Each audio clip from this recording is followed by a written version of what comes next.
તો સંભવિત વાવાઝોડાને લઈ અને શું છે આગાહી તેની નજર કરીએ એલઈડીના માધ્યમથી સમજવાનો પ્રયાસ કરીએ। સંભવિત વાવાઝોડાને લઈ અરબી સમુદ્રમાં ગોવા કોંકણના દરિયાકાંઠે પાસે જે લો પ્રેશર સિસ્ટમ બની રહી છે તો જેને લઈ વાવાઝોડું ઉદ્ભવી શકે છે। આજે સાંજ સુધીમાં લો પ્રેશર ડિપ્રેશનમાં બનવાની શક્યતા છે। તો હવામાન વિભાગે જે આગાહી કરી છે તો સાંજ સુધીમાં લો પ્રેશર એ ડિપ્રેશનમાં ફેરવાય તેવી શક્યતા।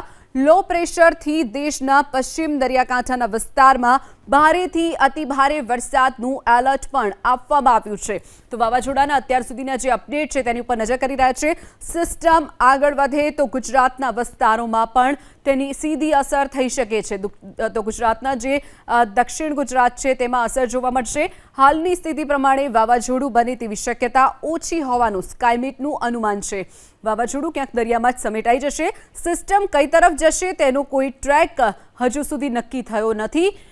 તો હાલ અરબી સમુદ્ર પર એન્ટી સાયક્લોન અને રીઝ બનેલી છે, એટલે કે ટ્રેક નક્કી ન હોવાના કારણે સ્કાયમેટે જે અનુમાન કર્યું છે તે સામે આવ્યું છે। તો હાલ કોઈ પણ પ્રકારની જે સિસ્ટમ ક્યાં આગળ વધી રહી છે તે સામે નથી આવ્યું। વાવાઝોડા કઈ તરફ જશે તેનો આધાર ઉપરના સ્તરે ફૂંકાતા પવનો ઉપર હોય છે, જેને લઈ અને ત્યારબાદ જ ખબર પડી શકશે।